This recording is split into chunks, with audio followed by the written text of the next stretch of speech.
창세기 17장 1절에서 8절입니다. 아브라함이 99세 때에 여호와께서 아브라함에게 나타나서 그에게 이르시되 나는 전능한 하나님이라. 너는 내 앞에서 행하여 완전하라.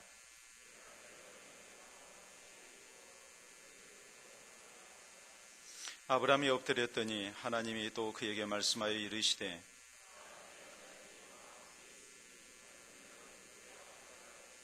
이제 후로는 내 이름을 아브라함이라 하지 아니하고 아브라함이라 하리니 이는 내가 너를 여러 민족의 아버지가 되게 함이니라.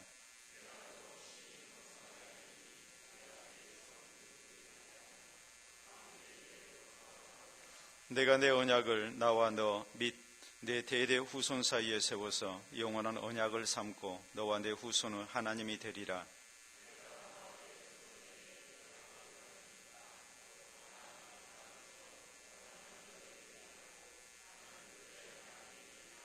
아멘. 소리들림 성가대 찬양 읽겠습니다.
아멘. 기도 말씀 받도록 합니다. 하나님 아버지 감사합니다. 귀한 찬양을 통하여 우리가 어떤 형편선이 낙심치 아니하고 하나님을 바라는 가운데에 주께서 우리 가운데 선한 응답과 아름다운 인도를 주실 것을 기대하며 우리가 주님만을 바랄 수 있는 믿음의 자세 허락해 주신 것을 감사합니다. 귀한 찬양을 통하여 영광 받으신 아버지, 이제 우리가 주의 말씀을 바라며 또 주께서 우리 가운데 아름다운 역사를 나타내시기를 원합니다. 주께서 성령으로 종을 감동시켜 주셔서 종의 입술이 여호와의 나팔되게 하시사 주의 말씀을 잘 증거토록 인도해 주시고, 또한 주께서 우리의 귀를 감동감화시켜 주셔서 하나님의 말씀을 잘 새겨들을 수 있도록 인도해 주시옵기를 원합니다.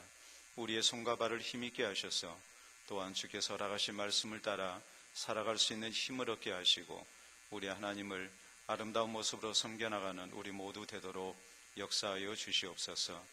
이 시간 주께서 허락하신 일대에서 열심을 다하여 수고하는 중 이제 11조를 드리며 또 하나님을 향한 신앙을 고백한 손길 있게 해주시오니 감사합니다. 하나님께서 아름답게 받으시는 예물 되게 하시고, 또 그 수고를 받으시며 그 정성과 또 주를 사랑하는 마음을 주께서 받아주셔서 우리 하나님 뜻을 이루는데 귀하게 사용되는 예물 되게 하시고, 그 삶 되게 하시고, 또 주께서 앞으로도 일터 이외에 풍성한 주의 복을 다하셔서 하나님 의지하고 행하는 일들마다 형통하도록 인도하여 주시옵소서. 예수님 이름으로 기도하옵나이다. 아멘. 오늘 창세기 강의 42번째 시간입니다. 우리가 명절을 맞이해서 아무래도 우리의 관심은 사랑하는 가족 얼굴 보는 것, 또 친지 만나는 것, 여기 있음을 우리가 부인하지 못합니다.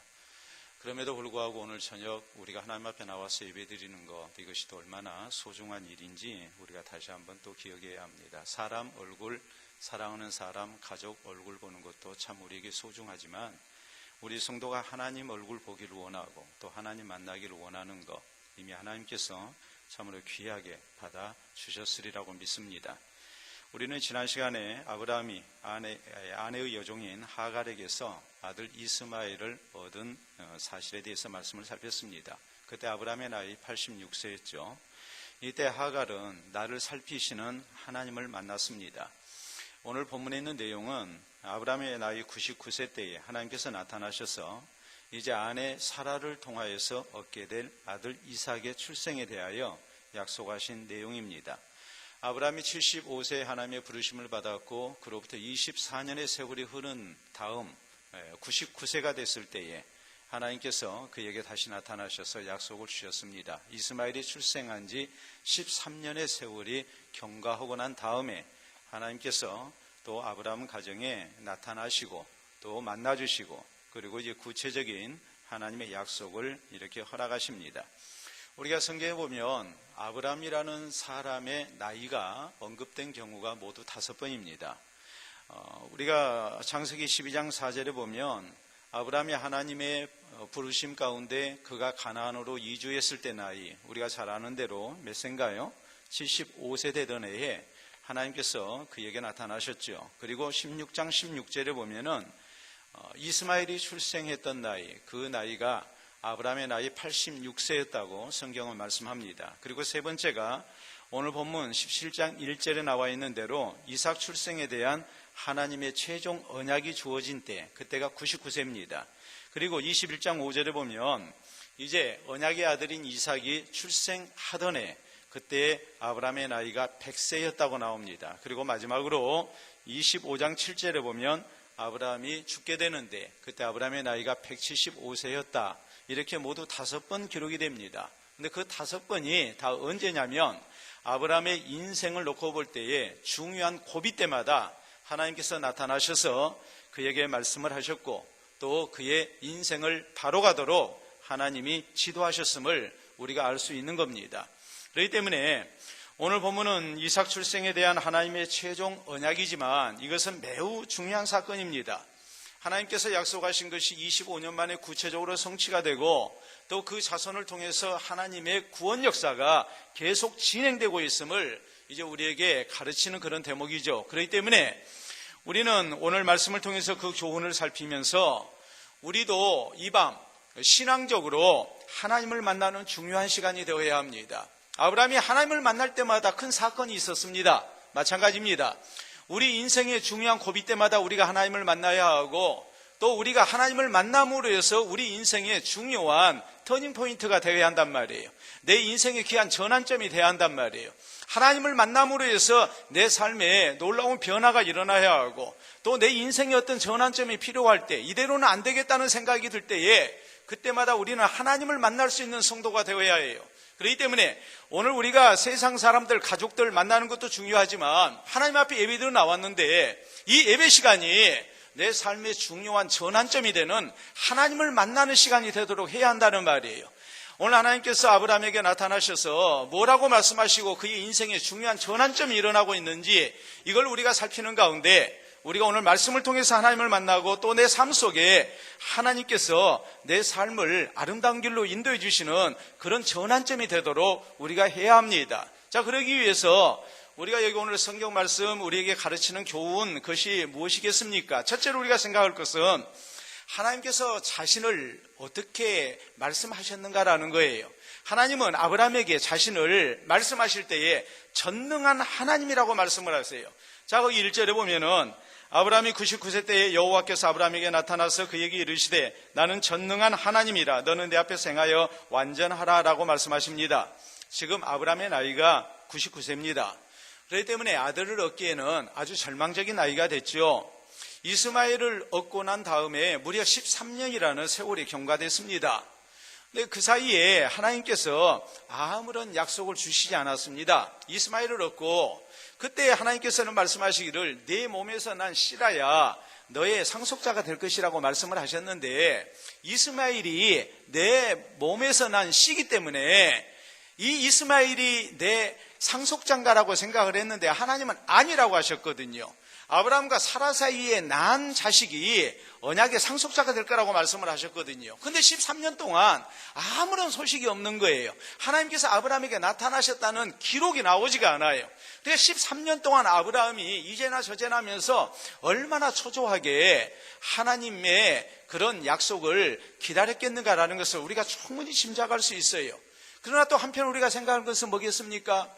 내가 하나님 말씀대로 살지 못해서 이렇게 사라의 제안을 받아들여가지고 당시 관습을 따라서 누구를 얻었습니까? 시바지 여종을 얻어가지고 거기에서 아들을 낳기 때문에 하나님께서 약속을 파기하신 것이 아닌가? 분명히 하나님과 아브라함 사이에 맺어진 언약인데 아브라함이 하나님의 약속을 온전히 믿지를 못하고 세상적인 방법으로 이렇게 시바지 여종을 얻어가지고 거기서 아들을 낳았단 말이에요. 근데 그 후로 13년 동안 아무런 말씀이 없는 거예요. 하나님이 나타나시지 않는 거예요.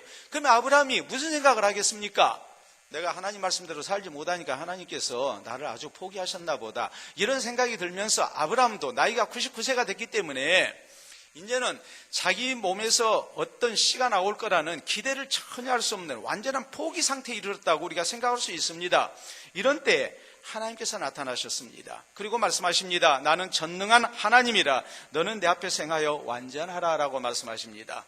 여기 완전하라라는 말은 거룩하고 흠이 없는 상태, 불순물이 없는 순도 100%의 그런 상태를 말합니다. 하나님께서 무슨 뜻으로 너는 내 앞에서 행하여 완전하라 이렇게 말씀하셨을까요? 13년 전 일처럼 인간적인 방법으로 자식 얻을 생각하지 말라는 거죠. 이제 이런 생각 가져서는 안 된다는 말이에요. 하나님을 믿는다면서 세속적인 방법을 따르는 인간적인 방법을 따르는 그런 모습으로 불완전한 모습으로 하나님을 믿는다고 얘기해서는 안 된다 이 말이에요. 온전히 하나님 앞에 순수하고 깨끗한 신앙으로 완전한 모습으로 하나님의 약속을 붙들고 살아야 한다는 말이에요. 그러기 위해서 가져야 할 신앙이 뭐겠습니까? 나는 전능한 하나님이라. 다시 말해서 하나님의 전능하심을 믿고 순수한 믿음을 가지라는 거지요. 사람 생각이 자꾸 개입되는 이유가 어디 있느냐 했을 때에 하나님의 전능하심을 믿지 못하기 때문이라는 말이에요.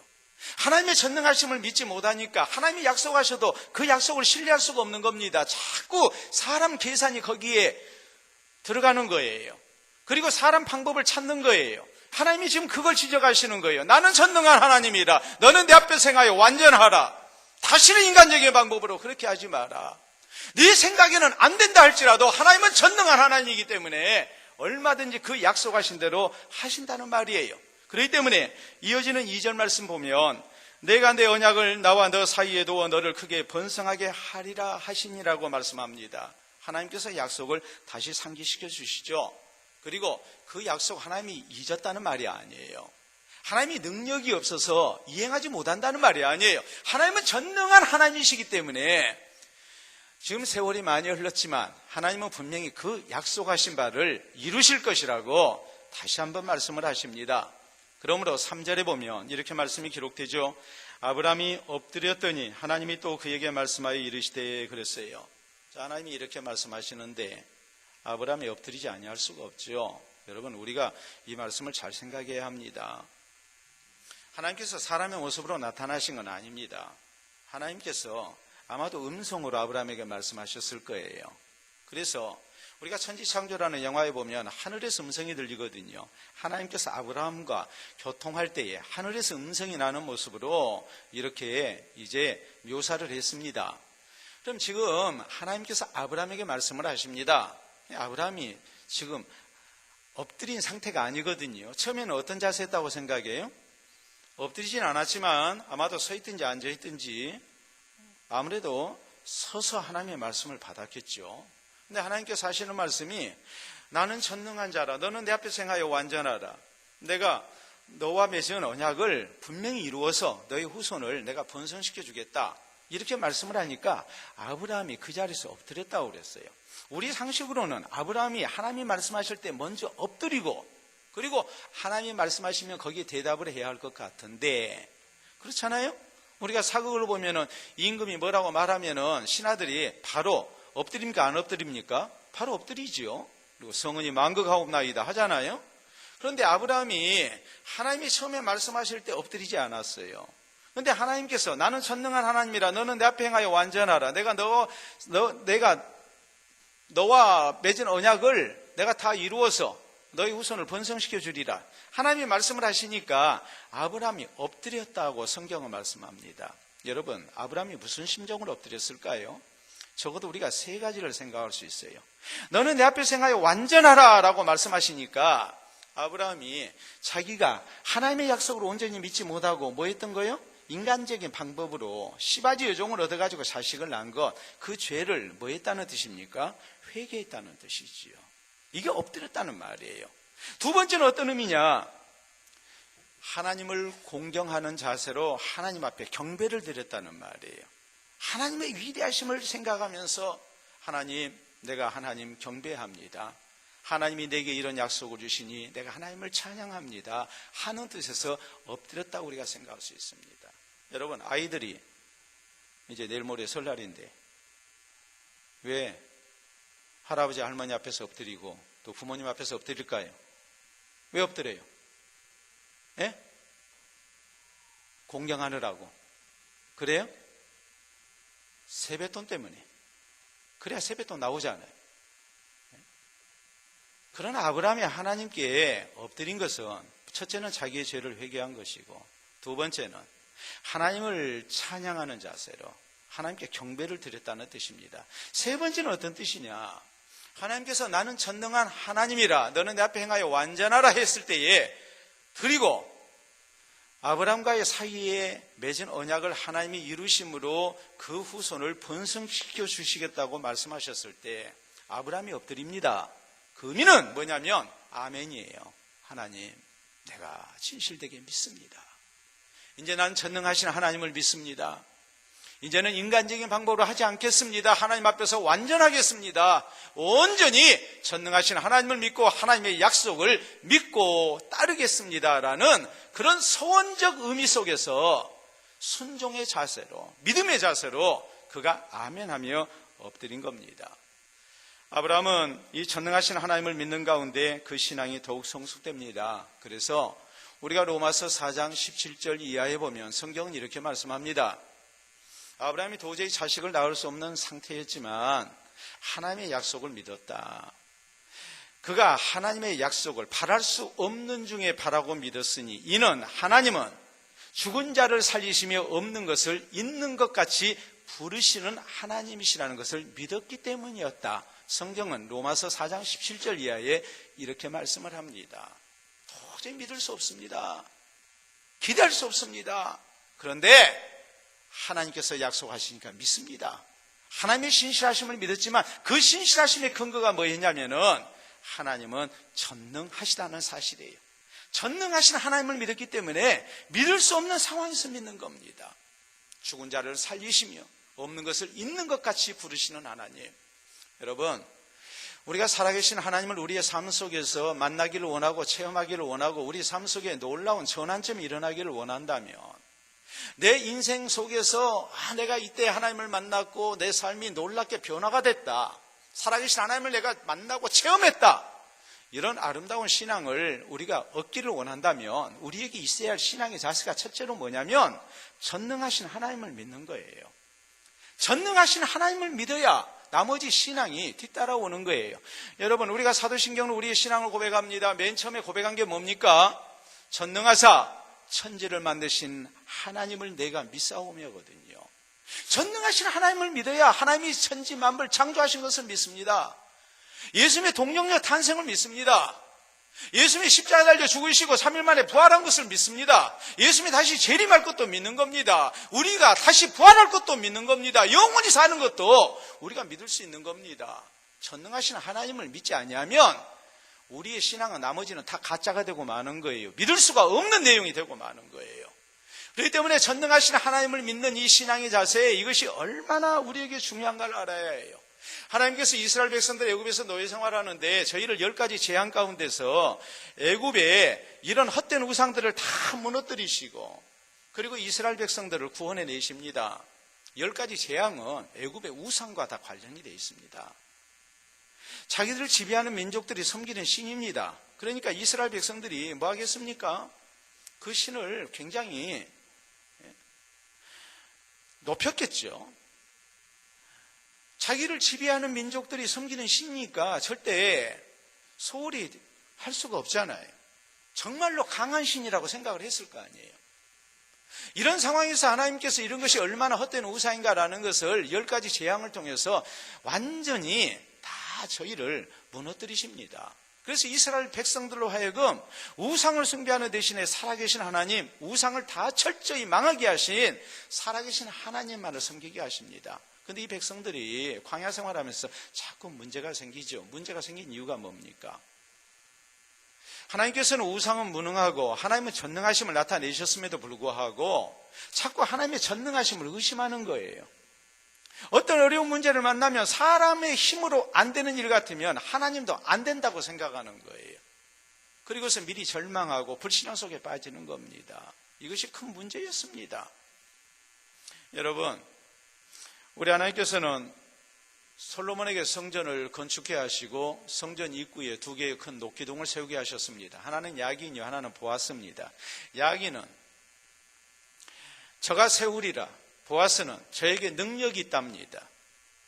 하나님의 백성들이 성전에 나와서 하나님 앞에 예배드릴 때 가장 먼저 만나는 구조물, 그것은 야긴과 보아스 2 녹기둥이었습니다. 그것을 보면서 이스라엘 백성들이, 하나님의 백성들이 하나님 앞에 나와 예배드릴 때 가져야 할 신앙 자세가 무엇이 되어야 하는가를 하나님이 말씀하신 거예요. 하나님이 내 인생을 세우시는데 그 하나님은 누구예요? 전능하신 하나님이에요. 보아스가 되시는 하나님이에요. 전능하신 하나님께서 내 삶을 세우십니다. 이것을 고백하면서 하나님을 섬기도록 하신 거예요. 우리가 잘 알다시피 베드로는 자기의 경험으로 또 이성적 판단으로 절대로 그물 던져봐야 고기 잡히지 않습니다. 그런데 예수님이 깊은 데로 그물을 내리라고 말씀하시니까 그가 이렇게 말씀합니다. 우리가 밤이 새도록 그물을 내렸지만 고기를 잡지 못했습니다. 본문 성경에는 한 마리도 못 잡았습니다라는 말. 한 마리도 못 잡았습니다. 그러나 말씀에 의지하여 그물을 내리겠습니다.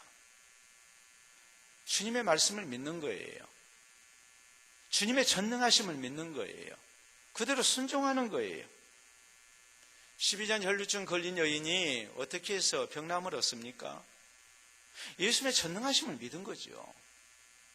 내가 그 옷가에만 손을 대도 나을 것이다. 예수님의 전능하심을 믿은 거예요. 그 여인이 예수님의 옷가에 손을 댔을 때에 주님은 말씀하십니다. 내 능력이 나에게서 나간 것을, 예수님에게서 나간 것을 주님이 아셨다고 성경은 말씀합니다. 전능하신 주님을 믿었을 때에 놀라운 역사가 나타난 거예요. 유명한 개혁자 마틴 루터는 이런 말을 했습니다. 하나님을 제한하지 마라. 자꾸 우리가 하나님을 제한합니다. 사람 수준으로 하나님을 생각하는 거예요.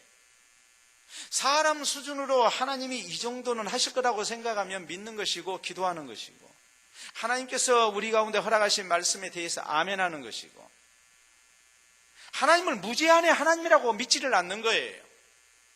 그러다 보니까 하나님을 제한하면서 우리가 하나님을 믿는다고 하니까 기도도 할 만하면 하고, 도저히 안 될 일 같으면 아예 기도를 하지 않는 겁니다. 말씀에 대한 신뢰나 말씀을 믿고 따르는 거나 순종, 또 하나님께서 우리에게 약속하신 하늘의 영광과 상급, 이 모든 것에 대해서 전능하신 하나님을 믿지를 못하니까 그대로 하지는 못하는 거예요. 영국에 청교도 혁명이 있습니다. 맑을 청자입니다. 맑고 깨끗한 성도들. 이 청교도 운동이 1640년에서 1660년까지 20년 동안 일어났거든요. 이 영국을 새롭게 하는 청교도 혁명을 이끌었던 지도자가 바로 유명한 올리버 크로멜입니다. 올리버 크로멜의 일대기를 유명한 역사가 토마스 칼라일이 썼습니다. 토마스 칼라일은 올리버 크로멜의 일대기를 정리하면서 이런 말을 남겼습니다. 크로멜은 주일날만 하나님을 믿지 아니했다. 언제 어디서나 어느 사건에서나 전능하신 하나님을 믿었다. 그래서 그의 신앙은 산신앙이 되었고 하나님의 살아계심을 체험하는 복됨을 누릴 수 있었다라고 말합니다. 전능하신 하나님을 믿어야 해요. 하나님 앞에서 이 전능하신 하나님을 믿고 우리가 하나님 앞에서 완전하게 행해야 해요. 사람 생각에는 안 되지만 우리가 전능하신 하나님을 믿고 기도하는 겁니다. 사람 생각에는 믿을 수 없지만 전능하신 하나님을 믿고 하나님의 말씀 앞에 아멘하는 겁니다. 전능하신 하나님을 믿고 우리가 그 말씀에 순종하는 겁니다. 전능하신 하나님을 믿고 우리가 하나님을 의지하고 사는 겁니다. 그래서 살아계신 하나님의 역사를 체험할 줄 아는 성도, 이게 우리에게 있어야 합니다. 내 삶 속에 살아계신 하나님을 만나고 하나님의 놀라운 은혜 속에서 내 삶이 변화가 돼야 하는데, 우리가 사람만 잘 만나도 사람이 인생이 바뀌잖아요. 그러니까 우리는 좋은 사람 만나기를 원하잖아요. 살아계신 하나님을 내 삶 속에서 만나는데 먼저 전제 조건이 뭐냐면 전능하신 하나님을 믿는 거예요. 이 하나님 앞에서 행하여 완전한 거예요. 하나님 말씀, 전능하신 하나님을 믿기 때문에 그 말씀 앞에 온전히 아멘하고 그 말씀에 순종하고 또 그 말씀을 우리가 붙들고 살고 또 하나님 앞에 기도하는 가운데 살아계신 하나님의 역사가 내 삶 속에서 나타나기를 원하는 거예요. 먼저 우리가 이 전능하신 하나님을 믿고 우리가 완전하게 행할 줄 아는 은혜가 있기를 바랍니다. 그래야 우리가 살아계신 하나님을 만나요. 내 삶에 놀라운 전환점이 일어나는 거예요. 자, 두 번째, 하나님께서는 아브라함을 아브라함으로 계명하게 하셨습니다. 자, 4절 말씀 봅니다. 보라, 내 언약이 너와 함께 있으니 너는 여러 민족 아버지가 될지라. 이제 후로는 내 이름을 아브라함이라 하지 아니하고 아브라함이라 하리니 이는 내가 너를 여러 민족 아버지가 되게 함이니라라고 말씀하십니다. 아브라함이라는 이름은 고귀한 아버지라는 뜻이죠. 한 가정의 아버지라는 말입니다. 그런데 아브라함으로 이름을 바꾸게 하셨습니다. 많은 무리의 아버지라는 말입니다. 자손이 번성하게 될 것이고 저희가 민족을 이루게 될 것이고 열국을 이루게 될 것이다 라는 것을 하나님께서 약속하신 거예요. 그걸 아브라함이라는 계명을 통해서 분명하게 약속을 하신 거예요. 그렇기 때문에 6절에 보면 내가 너로 심히 번성하게 하리니 내가 네게서 민족들이 나게 하며 왕들이 네게로부터 나오리라라고 말씀하십니다. 자, 하나님께서 아브라함에게 새 이름을 주신 이유가 뭘까요? 크게 우리가 두 가지를 생각할 수 있어요. 하나는 하나님의 언약의 확실성을 믿게 하기 위해서예요. 아브라함이라는 이름을 통해서 하나님께서는 내가 자식을 얻게 될 것이고 내 자손들 가운데 민족들이 나오고 많은 왕들이 나오게 될 것이다. 이것을 하나님께서 아브라함이라는 이름을 통해서 많은 무리의 아버지, 한 가정의 아버지가 아니라 많은 무리, 많은 민족의 아버지가 된다는 이런 이름을 허락하심으로 하나님의 언약이 확실하다는 것을 아브라함에게 믿게 하신 겁니다. 자, 두 번째는 왜 이름을 바꾸게 하셨을까요? 그것은 다름이 아니고 새 이름을 가지고 살라는 거예요. 새로운 신앙적 삶을 요구하신 거예요. 우리가 다음 시간에 할례에 대해서 말씀을 살피겠습니다만 히브리 사람들은 아들을 낳게 되면 이름을 언제 지어주느냐, 낳은 지 8일 만에 할례를 행하고 그때 이름을 지어줍니다. 우리는 아기를 갖게 되면 뱃속에 있을 때 무슨 이름이 있나요? 태명이라는 게 있잖아요. 그리고 또 자식을 낳으면 낳기 전에 이미 이름을 지어놓습니까? 안 지어놓습니까? 지어놓죠. 그래서 출산하고 난 다음에 저에게 이름 지어달라면 제가 지어준다고 해서 안 지어준다고 그랬어요?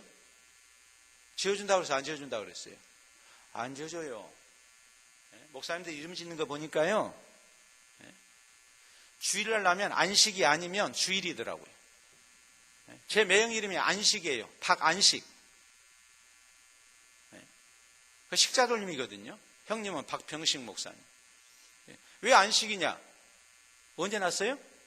주일날 났으니까.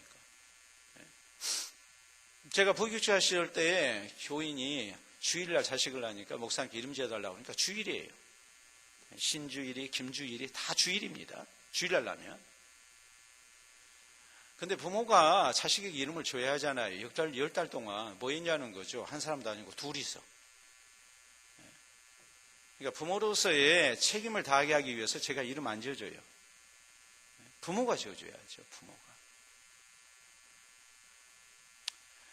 그래서 제가 이름 안 지어줍니다. 아무튼. 근데 이브리 사람들은 아이가 난 지 8일이 되면 할례를 행하고 그때 부모가 이름을 지어줘요. 할례를 행하고 그때 이름을 지어준 이유가 뭐냐? 할례라는 것은 하나님의 자녀된 표시거든요. 그때 이름을 지어준 이유가 뭐겠습니까? 너는 하나님의 자녀가 됐으니까 부모의 자식이 아니라 하나님의 자녀라는 말이에요. 하나님의 자녀가 됐으니까 하나님의 자녀로 살아라는 말이죠. 그런 의미를 가지고 낳은 지 8일째 될 때 하나님의 명령대로 할례를 행하고 그때 부모가 이름을 지어주는 겁니다. 하나님께서 아브라함의 이름을 아브라함으로 바꾸게 하셨어요. 분명히 아브라함이 자식을 얻게 될 것이고 후손이 번성하게 될 겁니다.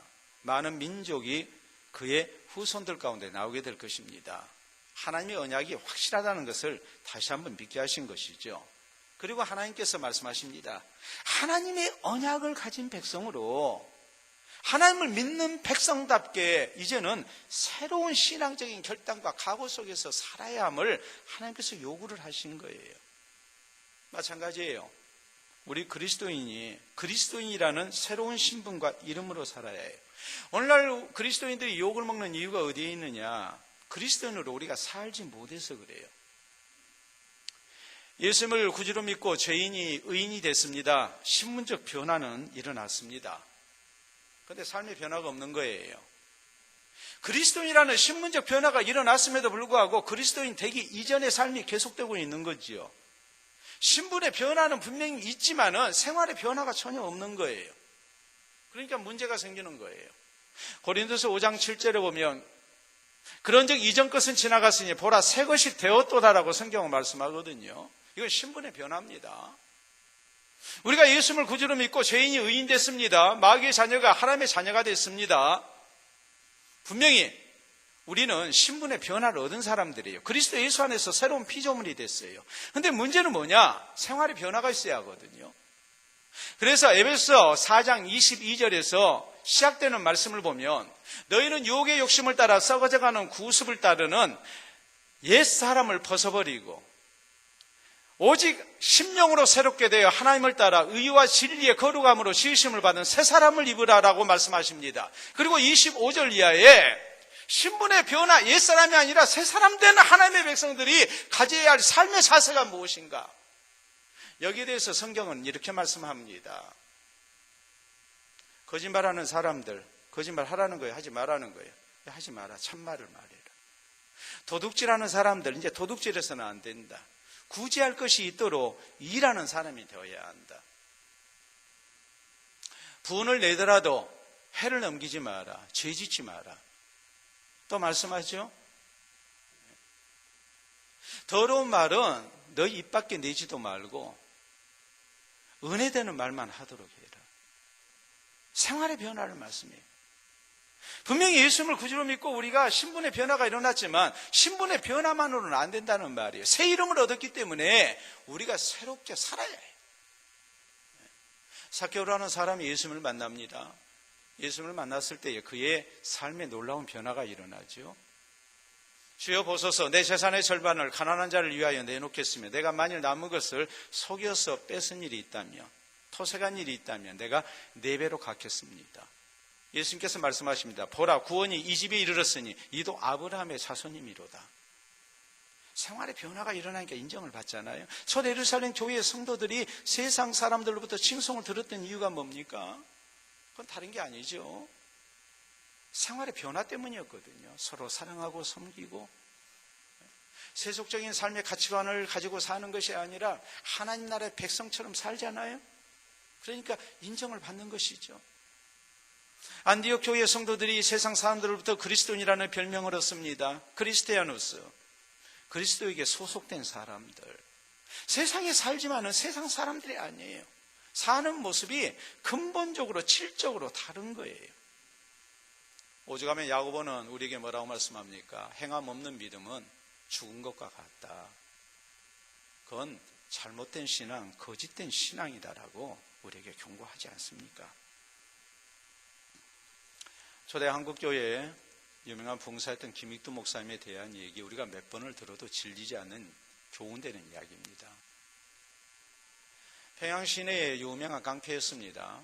사람들이 평양 장날이 서게 되면은 장에 가면서 성황당에서 비는 것이 있습니다. 그게 뭐냐면 김익두 안 만나게 해주십시오.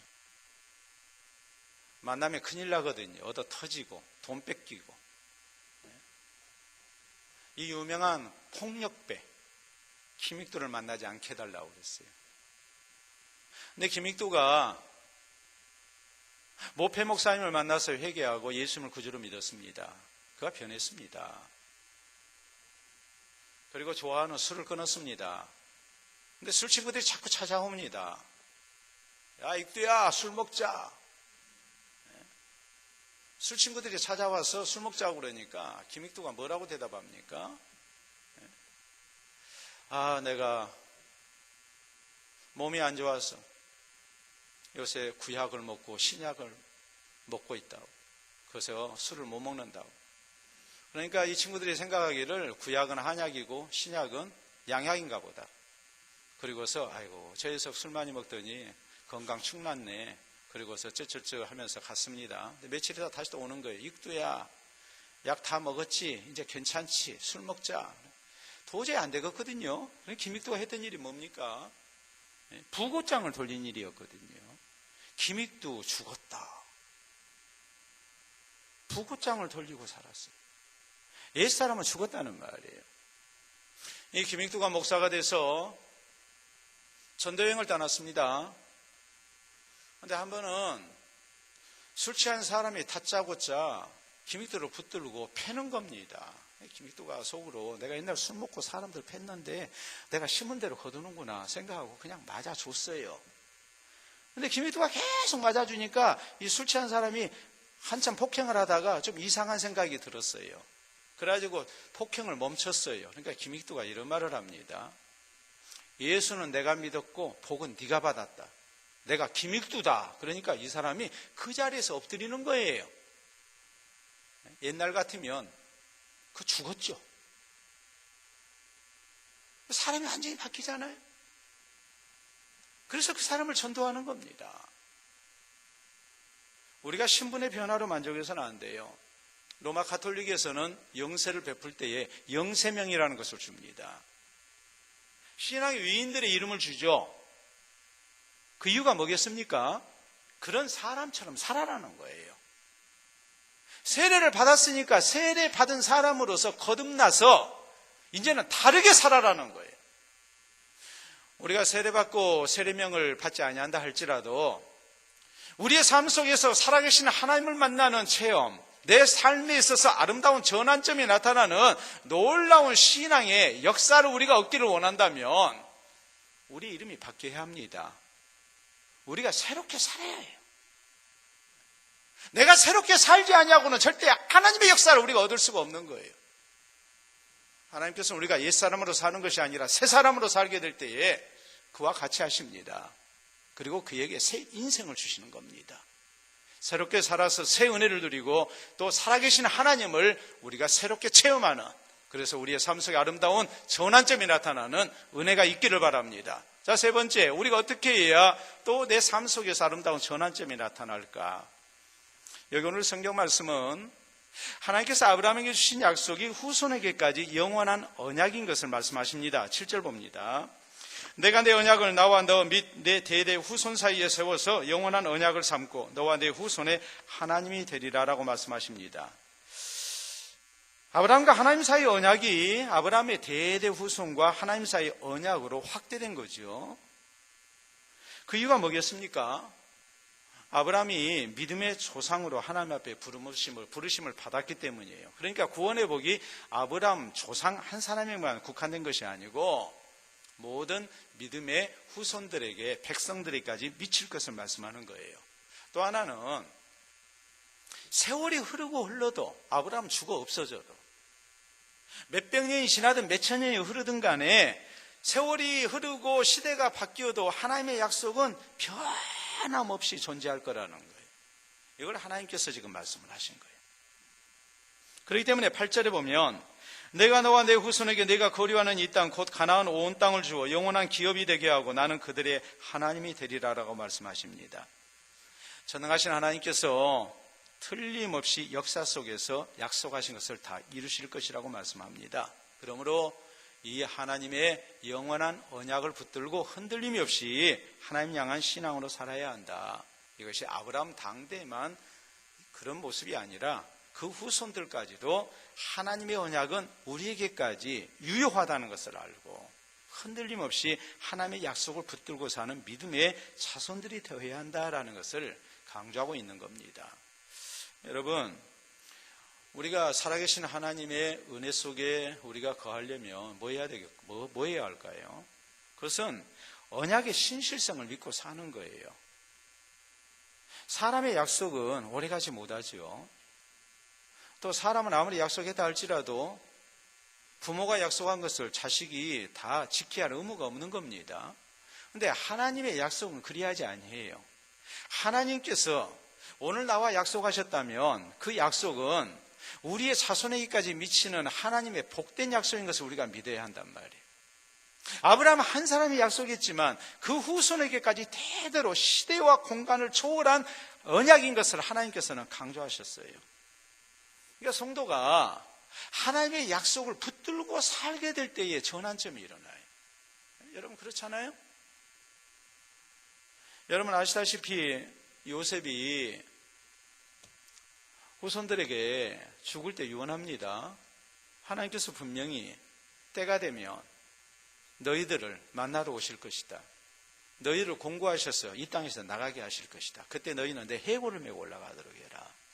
400년 지나고 난 다음에 유효하잖아요. 400년 후에 모세 시대에 요셉의 해골을 메고 올라가잖아요. 요셉이 이렇게 후손들에게 유언했던 것은 언제 맺어진 약속이었습니까? 우리가 창세기 15장에 하나님께서 햇불 언약 가운데 누구에게 하신 약속이에요? 아브라함에게 하신 약속이거든요. 4대가 지나고 난 다음에 너희 후손들이 이 가나안 땅을 차지하게 될 것이다. 하나님이 그때 약속하신 것 아닙니까? 아브라함도 했던 약속을 그 아들 이삭을 거쳐서 또 야곱을 거쳐서 요셉에 이를 때에 요셉이 그대로 그 약속을 붙들고 또 후손에게 또 유언을 하잖아요. 그리고 그로부터 400년 후에 그 언약이 성취되잖아요. 하나님의 약속을 붙들고 사는 것이 바로 그런 모습이에요. 여호사밧이 우리가 역대하 20장에 보면 모압과 암몬과 마온 족속들이 연합군을 구성해서 유다 땅에 쳐들어왔습니다. 백성들을 성전에 모이게 하고 여호사밧이 금식을 선포한 가운데 하나님께 기도합니다. 여호와여, 이 많은 무리를 우리가 물리칠 능력이 없고 어떻게 할 방법도 알지 못합니다. 그러나 우리가 하나님 앞에 기도합니다. 기도한 이유는 하나님께서 솔로몬 왕 때 이 성전을 건축케 하시고 이방족들이 쳐들어오면 이 성전에서 기도하라 하셨습니다. 그러면 우리를 구원하신다고 약속하셨습니다. 그러므로 뭐 한다는 거예요? 우리가 오직 주님만 바라봅니다. 하나님의 구원이 나타나잖아요. 솔로몬 시대 때 했던 약속을 수백 년이 지나서 여호사밧 시대에 그 약속을 붙들고 하나님 앞에 기도하죠. 언약의 신실성을 믿고 사는 거예요.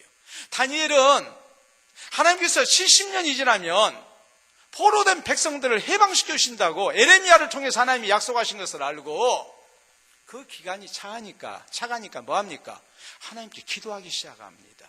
세일의 동안을 그는 기도했습니다. 그럴 때 하나님의 응답이 나타납니다. 여러분, 우리의 삶 속에 하나님의 놀라운 역사가 나타나기를 원한다면 우리에게 있어야 할 것은 바로 그거예요. 하나님의 약속을 붙들고 사는 거예요. 하나님의 약속은 시대와 공간을 초월해서 여전히 유효하다는 것을 믿어야 해요. 국가 간의 조약이라는 게 그렇지 않습니까? 나라를 대표하는 사람들 사이에서 맺어진 조약이지만 모든 국민에게 미치고 후손에게까지 다 미치잖아요. 시대를 초월해서 유효하잖아요. 그 영향을 받게 돼 있고 지배를 당하게 돼 있잖아요. 하나님은 살아계신 하나님이시고 하나님은 우리에게 주신 언약이 우리 믿음의 자손들에게까지 계속 이어진다는 사실을 믿어야 합니다. 절대로 변치 않는 하나님의 약속이에요. 하나님의 약속이 변치 않기 때문에 우리는 뭐 해야 합니까? 그 약속을 붙들고 변함없이 하나님을 신뢰하고 신앙으로 사는 성도가 돼야 한답니다. 그래야 우리의 삶 속에 변화가 일어나요. 예수님께서 구하라 찾으라 문을 두드리라 말씀하시고 구하는 자가 찾는 자가 문을 두드리니까 하나님의 응답을 받을 거라고 말씀하셨는데 그 주님의 약속을 놓고 그건 2000년 전에 제자들에게 하신 약속이야. 그 시대 사람들에게 한 약속이야. 이래버리면 우리는 주님의 약속을 붙들고 기도할 수가 없는 거예요. 그런 식으로 해서는 안 된다는 말이에요. 성경에 약속하신 하나님의 약속은 오늘 이 시대에 내게 주신 약속이라고 우리가 믿어야 하고 우리 후손에게 주신 약속이라고 믿어야 해요. 그리고 그 약속을 붙들고 사는 성도가 돼야 내 삶 속에 비로소 전환 점이 나타나는 거예요. 살아계신 하나님이 나타나는 거예요. 유대 전승백화에 나오는 이야기입니다. 무슨 이야기인지 한번 생각을 해보세요. 어떤 사람이 군관학교에 입학했습니다. 5년 동안 훈련을 받아서 명사수가 됐습니다.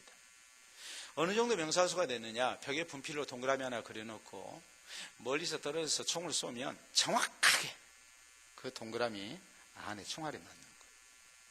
명사수예요, 아니에요? 여러분 생각해요. 명사수예요, 아니에요? 명사수죠. 모든 사람들이 명사수로 인정하는 사람이 됐습니다. 그래서 이 사람이 전국을 도는 겁니다. 나보다 더 총을 잘 쏘는 사람이 있나?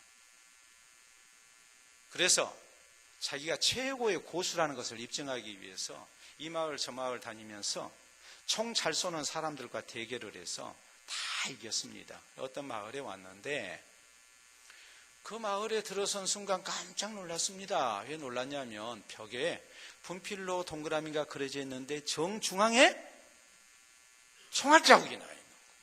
근데 기가 막힌 게 총 쏘기 좋은 위치, 조준 사격을 할 수 있는 그 높이에만 동그라미가 그려져 있는 게 아니라 저 위에도 그려져 있고 저 아래도 그려져 있고 도저히 조준하기가 힘든 위치에 분필로 동그라미가 그려져 있는데 그 가운데 정확하게 총알이 맞아요. 그러니까 이 사람이 깜짝 놀랐어요. 자기는 그렇게 못 쏠 것 같아요. 이게 진짜 고수를 만났구나. 어떤 사람이 쐈는지. 그래서 그 사람을 찾았습니다. 그 마을에 사는 사람이었습니다. 그에게 한 수 배우기 위해서 참 명사수입니다. 나도 명사수라는 말을 듣고 지금까지 나보다 총 잘 쏜 사람 내가 만나보지 못했는데 당신은 나보다도 훨씬 고수입니다. 대단합니다. 어떻게 해서 그렇게 총을 잘 쏘게 됐습니까? 비결이 뭡니까? 나는 5년 동안 배웠는데 이 정도밖에 안 됩니다. 비결이 뭡니까? 그랬더니 이 사람이 웃으면서 비결이 할 거 없습니다. 굉장히 쉽습니다. 그러면서 먼저 총 쏴놓고 거기다가 분필로 동그라미 치면 된대요. 말이 안 되는 얘기죠. 그런데 왜 유대인들은 이것을 지혜서에 올려놨을까요? 유대인들은 이 얘기를 자식들한테 얘기를 해줍니다. 총 잘 쏘는 사람이 있었는데 5년 동안 연습해가지고 최고의 고수가 됐다. 명사수가 됐다. 그런데 진짜 명사수를 만났는데 그 사람은 총부터 쏘놓고 싸우고 거기다 분필로 동그라미 그렸단다. 말이 안 되는 얘기잖아요. 근데 유대인들이 이 얘기를 하고 난 다음에 하는 말이 있습니다. 네 방법만 고집하지 마라. 세상에는 더 쉽고 현실적인 방법이 얼마든지 있는 법이다. 그리고 강조합니다. 모든 일에 실제 적용 가능한 방법을 찾아라. 적용되지 않은 진리는 진리가 아니다. 여러분, 말이 안 되는 얘기 있죠? 그러나 또 생각해 보면 일리가 있는 얘기잖아요. 세상 일이라는 것이 꼭 내 방법만 옳은 것 아니에요. 다른 방법도 얼마든지 있어요. 진리는 적용이 돼야 돼요. 실제적으로 적용되지 않은 진리는 다 쓸모없는 거예요. 여러분, 우리는 하나님 만나기를 원합니다. 오늘 저녁에도 우리는 가족보다도 하나님 만나기 위해서 이 자리에 왔습니다. 내 삶 속에 하나님 만나기를 원합니다. 아브라함은 175년이라는 세월을 살면서 인생의 결정적인 때 하나님을 만났고 하나님을 만남으로 그의 삶이 놀랍게 변화가 됐습니다. 그 자손에게까지 영향을 끼쳤습니다. 오늘 우리에게도 이런 은혜가 있어야 하거든요. 이런 은혜를 누리기 위해서 우리가 살아계시는 하나님을 만날 수 있는 방법이 무엇인가를 생각해 봐야 해요. 그냥 하나님 앞에 예배드리고 아멘하고 그것이 신앙생활의 다인 거라고 우리가 생각해서는 안 돼요. 그 신앙생활이 내 삶 속에 적용이 돼야 돼요. 내가 어떻게 하면 내 삶 속에서 정말 살아계신 하나님을 만나고 내 삶에 놀라운 변화가 일어날까? 내 후손에게까지 믿음의 조상으로서 내가 하나님을 만나서 내 자손에게까지 하나님의 복을 상속하는 믿음의 조상으로 내가 기억될까? 존재할까? 이걸 우리가 고민해야 해요. 우리가 어떻게 해야 할까요? 하나님은 전능하신 하나님이신 것을 믿어야 합니다. 전능하신 하나님인 것을 믿고 그 말씀을 우리가 온전히 믿고 순종하고 우리가 그 말씀대로 살아야 합니다. 하나님의 약속을 붙들고 우리가 또 기도하는 사람이 돼야 돼요. 우리의 삶 속에서 그리스도인이라는 새 이름을 얻은 사람처럼 새 생활이 뒤따라야 해요. 그래 하나님이 사랑하세요. 하나님의 약속이 여전히 유효하다는 것을 알고 내게 유효하다는 것을 알고 그 약속을 붙들고 사는 성도가 돼야 돼요. 그래야 우리가 살아계신 하나님을 만날 수가 있고 또 살아계신 하나님의 은혜를 입고 우리 삶 속에 놀라운 전환점이 일어나요. 내 인생만 변한 것이 아니라 하나님께서 나를 통해서 세상 가운데 내신 내 자손들에게도 살아계신 하나님의 은혜가 나타나는 놀라운 변화가 있는 전환이 있는 그런 은혜를 우리가 허락받을 수 있어요.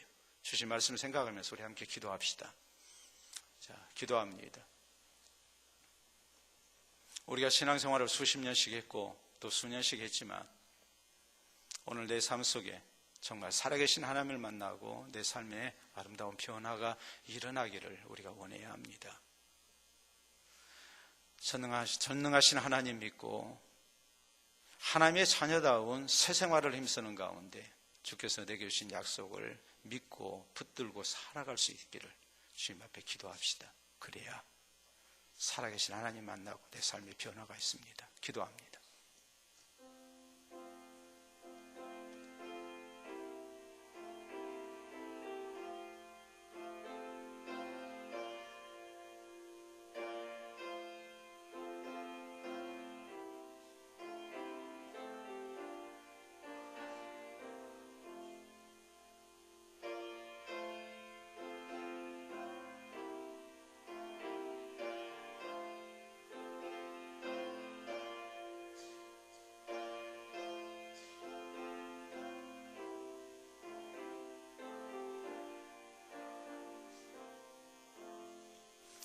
참으로 좋으신 우리 아버지 은혜를 감사합니다.